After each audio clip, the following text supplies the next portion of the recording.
Friends எல்லாருக்கும் வணக்கம். இது நம்ம டெய்லி டோஸ் சேனல். நான் உங்கள் கமல்ஜி. இன்னைக்கு இந்த வீடியோவில் எதை பற்றி பார்க்க போகிறோம்னா, டிஎன்பிஎஸ்சி குரூப் 4 ஓல்டு புக்கு தமிழில் 1000 கொஸ்டின்ஸ் நம்ம டிஸ்கஸ் பண்ணிட்டு இருக்கோம். 1000 வாலா சரியா. Old book 6th to 12th இருந்து முக்கியமான 1000 கொஸ்டின்ஸ் ரிசர்ச் பண்ணிட்டு இருக்கோம். ஆல்ரெடி 6th தமிழ் ஓல்டு புக்கில் 90th கொஸ்டின் முடிச்சிட்டோம் சரியா. அதோட ரிமைனிங்கை இந்த வீடியோவில் முடிச்சிடலாம். அண்ட் ஸ்டாண்டர்ட் 7லேயும் முக்கியமான சில கொஸ்டின்ஸை பார்க்கலாம். ரைட், வீடியோவை கொஞ்சம் கூட ஸ்கிப் பண்ணாமல் பாருங்கள். ரைட், ஈன்றல் என்பதன் பொருள் தருதல் உண்டாதல், கவர்தல் என்பதன் பொருள் நுகர்தல். ஒருவனுக்கு சிறந்த அணி அப்படின்னு சொல்லிட்டு என்ன சொல்றாங்கன்னா இன்சொல் பேசுதல். பிழையா நன்மொழி அப்படின்னு நம்ம எதை சொல்லுவோம்? புது புக்கில் இருக்கு சொல்லுங்க. பிழையா நன்மொழிங்கிற சொல் இடம்பெற்ற நூல் நற்றிணை. பெரியோரை மதித்தல் என்பது நற்றிணை. வறுமையிலும் செம்மை என்பதும் நற்றிணை. புரியுதுங்களா? அன்பின் சிறப்பு என்பது 500. இதெல்லாம் மறந்துடக்கூடாது ஓகேவா. தமிழரின் திருமண முறை பற்றி சொல்வது அகநானூறு. நெடுந்தொகை என அழைக்கப்படுவது அகநானூறு. ஓகேவாங்க. ரைட், அந்த மாதிரி அப்போ ஒருவனுக்கு சிறந்த அணி என்பது இன்சொல் பேசுதல். காயும் ஒரு நாள் கனியாகும், கனவும் ஒரு நாள் நினைவாகும். டிஎன்பிஎஸ்சி ஆஸ்பிரண்ட்ஸ் அண்ட் போட்டித் தேர்வு படிக்கிற எல்லாத்துக்குமான ஒரு வாசகம். காயும் ஒரு நாள் கனியாகும், உன் கனவும் ஒரு நாள் நினைவாகும். சரிங்களா? இந்த வாசகத்தை சொன்னவர் யாரு? க்ளூ தர சொல்றீங்களா? மக்கள் கவிஞர் யார்ப்பா? பட்டுக்கோட்டை கல்யாண சுந்தரனார். பட்டுக்கோட்டை கல்யாண சுந்தரனார். திரைக்கவி திலகம் மருதகாசி இல்லையா, மறந்துடக்கூடாது. அதே மாதிரி பகுத்தறிவு கவிராயர்னா யாருங்க? உடுமலை நாராயணகவி. தமிழ் தென்றல்னா திருவிக்கா. தமிழ் தாத்தானா உவேசா. ரைட், அடுத்தது பயிரை வளர்த்தால் பலனாகும், உயிரை காக்கும் உணவாகும். இதுவும் பட்டுக்கோட்டையார். தினம் வேலை உண்டு, குணம் உண்டு, வருங்காலம் உண்டு. இதுவும் பட்டுக்கோட்டையார். கையும் காலும் உதவி கொண்ட கடமைதான் நமக்கு பதவி. இதுவும் பட்டுக்கோட்டையார். சரிங்களா? ரைட், 100 கோவிலில் காண வேண்டிய அழகை எந்த கோவிலில் காணலாம்னா தாராசுரம் ஐராவதீஸ்வரர் கோவில். தாராசுரம் ஐராவதீஸ்வரர் கோவிலை கட்டியவர் யாருன்னா 2ஆம் ராஜராஜ சோழன். கலைகளின் சரணாலயம் என அழைக்கப்படும் கோவில் எதுனா தாராசுரம் ஐராவதீஸ்வரர் கோவில். புரியுதுங்களா? கலைகளின் சரணாலயம் என அழைக்கப்படுவது தாராசுரம் ஐராவதீஸ்வரர் கோவில். ரைட்டா? ரைட், இந்த தாராசுரம் ஐராவதீஸ்வரர் கோவிலை கட்டியவர் 2ஆம் ராசராச சோழன். நம்ம 10th தமிழ் புக்கில் கூட இருக்கு இல்லையா? 2ஆம் ராசராச சோழனோட சிறப்பு பெயர்கள் என்னென்ன சொல்லுங்க? கோப்பரகேசரி இல்லையா, திரிபுவன சக்கரவர்த்தி. மறந்துடக்கூடாது. கோப்பரகேசரி மற்றும் திரிபுவன சக்கரவர்த்தி என அழைக்கப்படுவார் 2ஆம் ராசராச சோழன். ரைட், நெக்ஸ்ட்டு தாராசுரம் விமான தோற்றம் ஒரு ரகசியமாக இருக்குன்னு சொல்லிட்டு யார் சொல்கிறாருன்னா காரல் சேகன் சொல்கிறாரு. காரல் சேகன் சொல்கிறாரு. ரைட், மேரி கியூரி என்ன செய்வாங்க? பொலோனியம் மற்றும் ரேடியத்தை கண்டுபிடிப்பாங்க. அதுக்காக ரேடியத்தை கண்டுபிடிச்சதுக்காக ஃபஸ்ட்டு ஒரு நோபல் ப்ரைஸு, அப்புறம் ரேடியத்தோட அணியனை கண்டுபிடிச்சதுக்காக செகண்ட் ஒரு நோபல் ப்ரைஸு. ஓகேவா? கியூரியோட மகனும் மருமகளும் செயற்கை கதிர்வீச்சை கண்டுபிடிச்சதுக்காக அதுக்கு ஒரு நோபல் ப்ரைஸ் வாங்கியிருப்பாங்க. ஸோ ஒரே குடும்பத்தை சேர்ந்த 3 பேர் நோபல் ப்ரைஸ் வாங்கினது இது ஒன்று தான். ஓகேவா? ரைட், அடுத்தது கல்லைத்தான் மண்ணைத்தான் பல்லைத்தான் பதுமத்தான் வணக்கம் வரும் வலிப்பு வரும் குணக்கடலே அருக்கடலே. நண்பர்களே, ஃபுல் லைன்ஸும் மனப்பாடம் பண்ண முடியலன்னாலோ இந்த மாதிரி ஒவ்வொரு ரைமிங்கான ஒரு வார்த்தையை மட்டும் ஞாபகம் வச்சுக்கோங்க. கல்லைத்தான் மண்ணைத்தான் ஓகேவா, பதுமத்தான் ஓகேங்களா. ஸோ அதுக்கப்புறம் என்ன சொன்னேன்? வணக்கம் வரும் வலிப்பு வரும் குணக்கடலே அருட்கடலே. இந்த இதை யார் சொல்லியிருக்காருன்னா ராமச்சந்திர கவிராயர் சொல்லியிருக்காரு. துன்பத்தையும் நகைச்சுவையோடு சொல்வார், இன்பமாக சொல்வார். யாருன்னா ராமச்சந்திர கவிராயர். பகுத்தறிவு கவிராயர் என அழைக்கப்படுபவர் உடுமலை நாராயண கவி. இந்த உடுமலை நாராயண கவி இயற்றிய ஒரு செயல் தான் அந்த காலம் இந்த காலம், அந்த காலம் இந்த காலம். ரைட், இப்போ அந்த காலம் இந்த காலங்கிற செயல் எழுதுனது யாரு? உடுமலை நாராயண கவி. ரைட், நம்மாழ்வார் பிறந்த ஊர். நம்மாழ்வார் பிறந்த ஊர் என்ன ஊர்? குருகூர். ஓகேவா? நம்மால் எப்போவுமே நம்மளை எப்படி பார்ப்பாரு? குருகுருன்னு பார்ப்பார். சரிங்களா? வேலை செய்கிறோமா படிக்கிறோமா அப்படின்னு சொல்லிட்டு. ரைட்டா? அதே மாதிரி புதிய தமிழ் புக்கு 6வதுல என்ன இருக்கு? பாம்பு, மீன், முதலை, செய். ஓகேங்களா? இந்த சொல்ல இடம்பெற்றுள்ளது குறுந்தொகை. ரைட், முரப்பு நாடு என்பது பாண்டிய மண்டலம். பாண்டிய மண்டலத்தில் இருக்கக்கூடிய நீர்நிலை கண்மாயின்னு சொல்லுவோம். பாருங்க, அப்பப்போ புது புக்கை நம்ம ரீகால் பண்ணிக்கணும். கடற்கரையோரங்களில் இருக்கிற பெரிய நகரத்தை பட்டினம் சொல்லுவோம், சிற்றூர் என்ன சொல்லுவோம், பாக்கம் சொல்லுவோம். சிறந்த ஊர்களை குறிக்கும் சொல்ல நம்ம என்ன சொல்லுவோம்னா புறம்னு சொல்லுவோம். புறம்னு சொல்லுவோம். சரியா? ரைட், ஓசை நியமிக்க பாடல்களை கொண்டது குற்றால குறவஞ்சி. இந்த குற்றால குறவஞ்சியின் ஆசிரியர் பார்த்தீங்கன்னா திரிகூட ராசப்ப கவிராயர். திரிகூட ராசப்ப கவிராயர். கிளியரா? ரைட், அது வானரங்கள் கனி கொடுத்து மந்தியோட கொஞ்சும், அப்போ கொஞ்சும் கெஞ்சும் அழைப்பர் விளைப்பர் இந்த வார்த்தையெல்லாம் வந்துச்சுன்னா அது குற்றால குறவஞ்சி. ரைட்டுங்களா? இறப்பை நீக்கி நம்மளை காப்பாற்றக்கூடிய ஒரு மூலிகை பேர் தான் காசித்தி. காசித்தி. வேணி என்பதன் பொருள் என்னன்னு பார்த்தீங்கன்னா சடை. ஓகேவா? இந்த குற்றால குறவஞ்சியில் சொல்லுவாங்க, ஓட காண்பது பூம்புணர் வெள்ளம், ஒடுங்க காண்பது யோகியர் வெள்ளம், வாட காண்பது மின்னார் மருங்கு, வருந்த காண்பது சூழ்நிலை சங்கு. ஓகேங்களா? ஸோ அந்த மாதிரியில் தேட காண்பது என்பது என்னன்னு பார்த்தீங்கன்னா அறமும் கீர்த்தியும். அறமும் கீர்த்தியும். சிலேடையின் வேறு பேர் தான் பார்த்தீங்கன்னா இரற்ற முடிதல். ஓகேங்களா? ஒரு சொல் இருபொருள் பட வருவது தான் பார்த்தீங்கன்னா இரற்ற முடிதல். புது புக்கு தமிழில் கூட தமிழையும் கடலையும் பார்த்தீங்கன்னா சந்த கவிமணி எனக்கூடிய தமிழ் அழகனார் இரற்ற முடிதலில் சொல்லியிருப்பார். ஓகேவா? காலையிலே மாலை வந்து விட்டதே, ரயில்வே ஸ்டேஷனில் கீவா ஜெகநாதன் இறங்கினோன்னா அவருக்கு மாலை போடுவாங்க. உடனே அவர் காலையிலே மாலை வந்து விட்டதேன்னு சொல்லுவார். யார்? கீவா ஜெகநாதன். கிளியரா? ரைட். இந்த சுப்புடு வந்து என்ன சொல்லுவார்? இசை கச்சேரி நிகழ்ச்சியில் அந்த ஒருத்தர் சிங்கர் பாடல இவர் குரலிலும் கம்மல் காதிலும் கம்மல்னு சொல்லுவார். சுப்புடு. ஓகேங்களா? ஸோ அந்த மாதிரி ஒவ்வொன்றும் ஒவ்வொரு இது இருக்குது. ரைட். மரத்தையும் பழைய குடையையும் ஒப்பிட்டு அழகிய பாடினவர் யாருன்னு பார்த்தீங்கன்னா அழகிய சொக்கநாத புலவர். மரத்தையும் பழைய குடையும் ஒப்பிட்டு பாடுறார். அதே மாதிரி நம்ம காலமேக புலவர் பார்த்துருப்பார், குதிரையும் காவிரியும் ஒப்பிட்டு சொல்லியிருப்பார். ரைட்டா? அப்போ அழகிய சொக்கநாத புலவர் பிறந்த ஊர் என்ன ஊர்னு கேட்டால் தச்சநல்லூர். ரைட். அடுத்தது, ஏழை என்றும் அடிமை என்றும் எவனும் இல்லை, சாதி என்ற இழிவு கொண்ட மனிதன் இந்தியாவில் இல்லை அப்படின்னு யார் சொல்கிறாருன்னா பாரதியார். ஓகேவா? தமிழை வளர்த்த அழகு கலை எந்த நூல் எழுதினாரு? யார் எழுதுனா? மயிலை சீனி வேங்கடசாமி. ஓகேங்களா? அழகு கலை மொத்தத்தினால் படம்னா 5. ஓகேங்களா? ரைட். உழவு தொழிலுக்கு வந்தனை செய்வோம். ஓகேங்களா? வீண்பொருளை கண்டு கழித்தவரை நிந்தனை செய்வோம். ஓகே, வீணாக பொழுதை கழித்தவரை நிந்தனை செய்வோம். அப்போ வந்தனை செய்வோம், நிந்தனை செய்வோம் யார் சொல்லியிருக்காருன்னா பாரதியார். உழவன் ஏரடிக்கும் சிறுகோலே செங்கோல் அப்படிங்கிற அரசனுக்கான செங்கோல் அதை யார் சொல்லுவாங்கன்னா கம்பர். ஓகேவா? ரைட். தமிழ் விருந்து என்ற நூலை யார் எழுதியிருப்பாருன்னா ராபி சேதுப்பிள்ளை எழுதியிருப்பாரு. ஊரும் பேரும் யார் எழுதியிருப்பாருன்னா ராபி சேதுப்பிள்ளை எழுதியிருப்பாரு. சொல்லின் செல்வர் என அழைக்கப்படுபவர் யாருன்னா ராபி சேதுப்பிள்ளை. நண்பர்களே, இதோட 6ஆம் வகுப்பு பழைய தமிழ் புக்காக முடிஞ்சிச்சு. 150 கேள்விக்கிட்ட நம்ம அதை டிஸ்கஸ் பண்ணிட்டோம். இப்போ 7ஆவது தமிழ் புக்கில் கொஞ்சம் கொஸ்டின்ஸ் டிஸ்கஸ் பண்ணலாமா? ரைட். பாருங்கள். தமிழ் தென்றல் என அழைக்கப்படுபவர் யார்? திருவிக்கா பிறந்த ஊர் துல்லம். இந்த துல்லம் தான் இந்த என்னன்னு சொல்லுவோம்னா தண்டலம் சொல்லுவோம். அதாவது திருவாரூர். திருவிக்காவோட ஃபுல் ஃபார்ம் பார்த்தீங்கன்னா திருவாரூர் விருத்தாசலனார் மகனார் கல்யாண சுந்தரனார். ஓகேங்களா? அப்போ இந்த துல்லம் என்பது எந்த இதுனா திருவாரூர். ரைட். தொழிலாளர் நலனுக்காகவும் பெண்கள் முன்னேற்றத்துக்காகவும் அயராது பாடுபட்டவர் திருவிக்கா. மேடை தமிழ் இலக்கணத்துக்கு வழிவகுத்தவர் யாருன்னா திருவிக்கா. ரொம்ப முக்கியமான கேள்வி. மேடை தமிழ் இலக்கணத்துக்கு வழிவகுத்தவர் திருவிக்கா.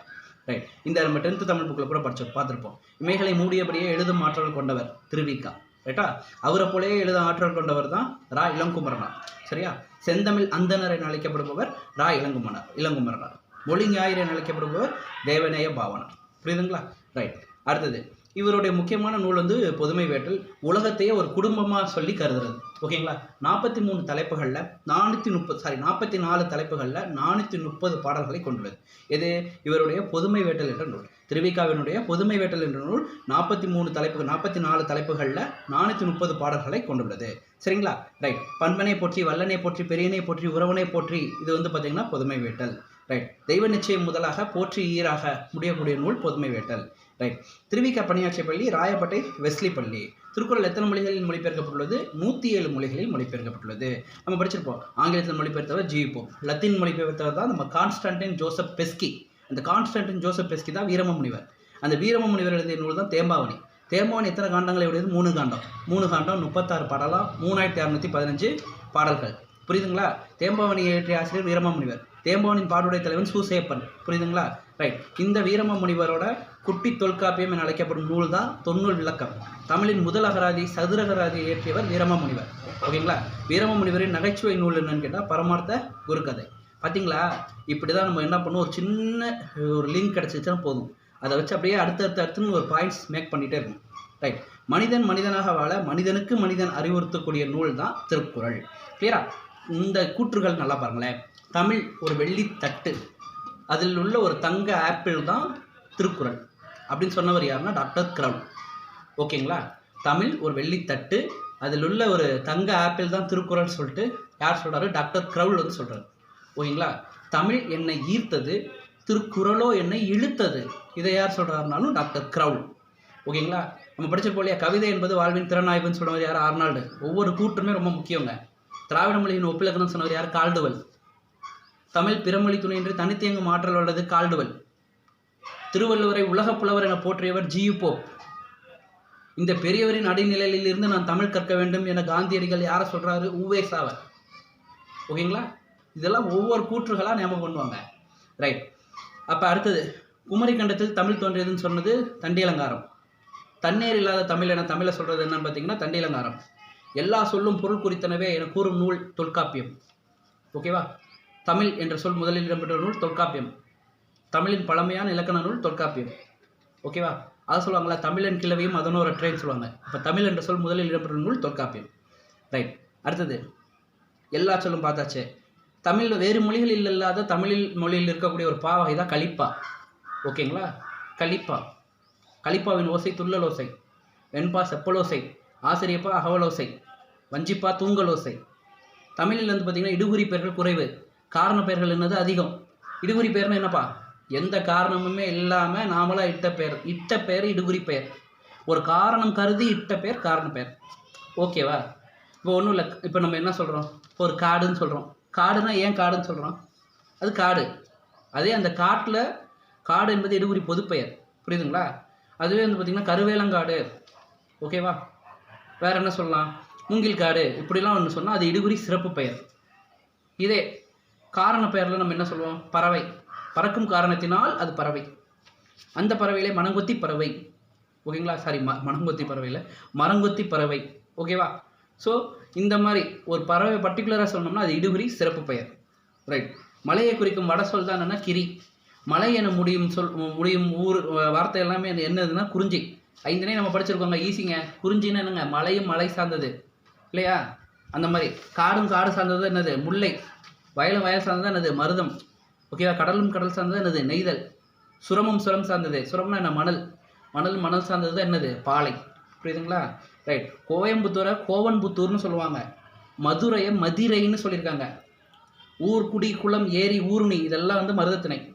காடு, பட்டி இதெல்லாம் முல்லைத்திணை, ஓகேவா? ரைட். முரசு கட்டிலில் உறங்கியவர் மோசிக்கீரனார், ஓகேவா? அந்த மோசிக்கீரனாருக்கு கவரி வீசியவர் தான் சேரமான் இரும்புரை. நாணயங்களில் இடம்பெற்ற முதல் சேர அரசர் தான் இந்த சேரமான் இரும்புரை. சேர அரசர்கள் பற்றி கூறும் நூல் 18. 18 குறிப்பிடப்படும் சேர அரசர்கள் 8 பேர், ஓகேவா? ரைட். நெல்லும் உயிரன்றே நீரும் உயிரன்றே, மன்னன் உயிர்த்தே மலர்தலை உலகம். மிக முக்கியமான கேள்வி, டிஎன்பிசியில் நிறைய டைம் கேட்டிருக்காங்க. நெல்லும் உயிரன்றே நீரும் உயிரன்றே, ஓகேவா? மன்னன் உயிர்த்தே மலர்தலை உலகம், புறநானூறு. இது யார் ஏற்றினாரா, மோசிக்கிறனார், ரைட். முதுமொழி காஞ்சியின் ஆசிரியர் கூடலூர் கிழார். முதுமொழி காஞ்சியின் இன்னொரு பேர் அறவுரை கோவை, சரிங்களா? அதே மாதிரி புதுப்புகழ் ஆசாரக்கோவைன்னு இருக்குது. ஆசாரக்கோவை கூறும் நல்லொழுக்கங்களின் வித்துகள் எத்தனைன்னு கேட்பாங்க, 8. ஆசாரக்கோவை என்பதன் பொருள் என்னன்னு கேட்பாங்க, நல்ல ஒழுக்கங்களின் தொகுப்பு. நல்ல ஒழுக்கங்களின் தொகுப்பு. முதுமொழி காஞ்சி வந்து பார்த்திங்கன்னா 10 அதிகாரம் 100 பாடல்களை கொண்டது. ஓதலில் சிறந்தது, அந்த மாதிரி ஒவ்வொன்றும் வரும். ஓதலில் சிறந்தது ஒழுக்கமுடைமை. ஓதல்னா என்ன, படிக்கிறதை விட சிறந்தது ஒழுக்கம். காதலில் சிறந்தது கண்ணஞ்சப்படுதல். மேதையில் சிறந்தது கற்றது மறவாமை. இப்போ நம்மலாம் என்ன பண்ணுறோம், டிஎன்பிசிக்கு படிக்கிறோன்னா படிக்கிறது மறவாமல் இருக்கணும், ரிவிஷன் பண்ணிக்கிட்டே இருங்க, ஓகே? அப்போ ஓதலில் சிறந்தது ஒழுக்கமுடைமை, காதலில் சிறந்தது கண்ணஞ்சப்படுதல், மேதை சிறந்தது கற்றலில் மறவாமை, இளமையில் சிறந்தது மெய்ப்பினியின்றி வாழ்தல், ஓகேங்களா? மெய்ப்பினியின்றி வாழ்தல். மெய்ப்பினா என்ன, உடல் பிணி இல்லாமல் வாழணுங்கிறார், ஓகேங்களா? யார், கூடலூர் கிழார், ரைட். கற்றலின் சிறந்தது கற்றாரை மதித்தல். படிச்சுட்டோங்கிற ஆணவம் இருக்கக்கூடாது, நமக்கும் மேலே நம்ம பண்புள்ள ஒருத்தங்களை நம்ம என்ன பண்ணணும், எப்போவுமே மதிக்கணும், ரைட். அறம் பெருகும் தமிழ் படித்தால் அகத்தில் ஒளி பெருகும், அகத்தில் ஒளி பெருகும், திறம் பெருகும், உரம் பெருகும் அப்படின்னு சொல்கிறார், ஓகேங்களா? அறம் பெருகும் தமிழ் படித்தால் அகத்தில் ஒளி பெருகும், திறம் பெருகும், உரம் பெருகும் யார் சொல்கிறார்? இவருக்கு வேணால் க்ளூ நான் சொல்ல போகிறேன், சரிங்களா? இவருடைய கடிச்சாறு 8 தொகுதிகளாக பிரிக்கப்பட்டுள்ளது. தென்மொழி, தமிழ்ச்சிட்டு, தமிழ் நிலம் சொல்லிட்டு இவருடைய இதழ்கள் இருக்கு, சரிங்களா? தமிழுக்கு கருவூலமாய் அமைந்த இவருடைய நூல் தான் திருக்குறள் மெய்ப்பொருள் உரை, ஓகேங்களா? இவருடைய இயற்பெயர் வந்து பார்த்திங்கன்னா துரைமாணிக்கம். இவருடைய சிறப்பு பெயர் பார்த்திங்கன்னா பாவலரேறு. யாருங்க, கெஸ் பண்ணியிருப்பீங்க, வெரி குட், பெருஞ்சித்திரனார், ரைட். யார் காப்பா என்று தமிழெண்ணை இயங்கிய போது நான் காப்பேன் என்று சொன்னவர் தான் உவேசா. உத்தமநாதபுரம் வேங்கடரத்தினம் மகன் சாமிநாதன், ஓகேங்களா? வேங்கடரத்தினம் சாமிநாதன், ரைட். இவர் வந்து பார்த்திங்கன்னா உவேசாக்கு வந்து பார்த்திங்கன்னா சென்னையில் வந்து நூலகம் 1942 வச்சுருப்பாங்க. அஞ்சல் தலை பார்த்திங்கன்னா 2006 விட்டுருப்பாங்க, சரிங்களா? அதே மாதிரி குறிஞ்சிப்பாட்டில் இருக்க 99 பூக்களில் இவருக்கு 96 பூக்கள் வந்து கிடச்சிருக்கும், ஓகே. இந்த இந்த உவேசா பார்த்தாச்சு. உவேசாவோட பெற்றோர் பார்த்திங்கன்னா சிதம்பரம் மற்றும் அன்னத்தாச்சியார், ஓகேங்களா? சிதம்பரம் மற்றும் அன்னத்தாச்சியார், ரைட். அடுத்து உவேசாவோட ஆசிரியர் வந்து பார்த்திங்கன்னா யாருங்க, நம்ம மீனாட்சி சுந்தரனார், புரியுதுங்களா? ரைட். மீனாட்சி சுந்தரம் வந்து பார்த்திங்கன்னா தலப்புராணம் பாடுவதில் வல்லவர். சாரிங்க, ஒரு சின்ன கரெக்ஷன். சிதம்பரம் மற்றும் அன்னத்தாச்சியார் வந்து மீனாட்சி சுந்தரனாரோட பெற்றோர், கிளியருங்களா? யார் காப்பா என்று தமிழெண்ணை இயங்கிய போது நான் காப்பேன் என்று சொன்னவர் தான் உவேசா. உவேசாவுக்கு ஒரு முக்கியமான ஒரு ஆசிரியராக யார் இருப்பார்னா மீனாட்சி சுந்தரனார். இந்த மீனாட்சி சுந்தரனாரோட பெற்றோர் தான் சிதம்பரம் மற்றும் அன்னத்தாச்சியார், ஓகேவா? இவர் பிறந்தவர் திருச்சியில் உள்ள எண்ணெய் கிராமம். தலப்புராணங்கள் பாடுவதில் வல்லவர் மீனாட்சி சுந்தரனார். நோய்க்கு மருந்து இலக்கியம் என்றவர் மீனாட்சி சுந்தரனார். கிளியரா? ரைட். மாணவர்களுக்கு பாடம் நடத்தும் போது பார்க்காமலே பாடம் நடத்தும் வல்லமை பெற்றவர் மீனாட்சி சுந்தரனார். கிளியராங்க? ரைட். இதெல்லாம் பாருங்கள், ரொம்ப முக்கியம். பழைய புக்கு தமிழ், புரியுதுங்களா? நம்ம உங்களுக்கு ஒரு ரிவிஷன் மாதிரி கொடுத்துட்ருக்கேன். எல்லா கேள்வியும் ரொம்ப முக்கியம். திருவாவடுதுறை ஆதித்தனத்தில் வித்வானாக இருந்தபோது உவேசாவுக்கு ஆசிரியராக இருந்திருக்கார். திரிகடுகம் கூறும் அறக்கருத்துக்கள் எத்தனை? 3. ஏன்னா அதிலே திரின்னு இருக்கு பாருங்க. திரிகடுகம் ஆசிரியர் யாருன்னா நல்லாதனார். ஓகே, நல்லாதனார் ரொம்ப முக்கியமான ஒன்று. 14 கீழ்கணக்கு நூல்கள் ஒன்று திரிகடுகம். திரிகடுகம் கூறும் அறக்கருத்துக்கள் 3.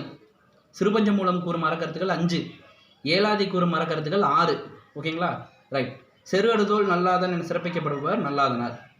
ஓகேவா? இவர் நெல்லை மாவட்டத்தை சேர்ந்தவர். திருத்து என்ற ஊரில் பிறந்திருக்கார். ஓகே. உறையூரை தலைநகராக ஆண்ட சோழ நாட்டை ஆண்டவன் நலங்கிள்ளி. நலங்கிள்ளிக்கும் நெடுங்கிள்ளிக்கும் இருந்த போரை தடுத்தவர் கோவூர் கிழார். நெடுங்கிள்ளியால் சிறைப்பிடிக்கப்பட்டவன் இளந்தத்தன். ஓகேவா? திருமுடிக்காடை பிள்ளைகளை, ஓகேங்களா, திருமுடிக்காடை பிள்ளைகளை கிள்ளிவளவன் யானைக்காலில் மிதித்து கொல்ல பார்ப்பாரு. அதுலேருந்து காப்பாற்றினவர் யாருன்னா கோவூர் கிழார். கோவூர் கிழாரை பற்றி சொல்லியிருப்பாங்க. ஓகே. குறள்நெறி இலக்கிய கதைகள், கோவூர் கிழார் பற்றி இடம்பெற்றுள்ள கதைகள் குறள்நெறி இலக்கிய கதைகள். இதை யார் ஏற்றிருப்பாருன்னா சுந்தரராசன் எழுதியிருப்பாருங்க. நண்பர்களே, இதோட 200 கேள்வி ஓவருங்க. ஓகே. இந்த வீடியோ ஃபுல்லாக பார்த்துருந்தீங்கன்னா கண்டிப்பாக உங்களுக்கு இந்த வீடியோ யூஸ்ஃபுல்லாக இருக்கும்னு நினைக்கிறேன். யாரெல்லாம் ஃபுல்லாக பார்த்தீங்களோ கொஞ்சம் எனக்காக கமெண்ட் பண்ணுங்கள். அப்போ தான் எத்தனை பேர் இந்த வீடியோ ஃபுல்லாக பார்க்குறீங்க, எப்படி படிக்கிறீங்கிறது எனக்கு தெரியும். சரிங்களா? ஸோ அப்போ பெருஞ்சித்திரனார் சொன்னாப்புல, அறம் பெருகும் தமிழ் படித்தால் நமக்கு ஒளி பெருகும், திறம் பெருகும், உரம் பெருகும், குரூப் 4 மார்க்கும் பெருகும். Okay, thank you. நல்லா படிங்க.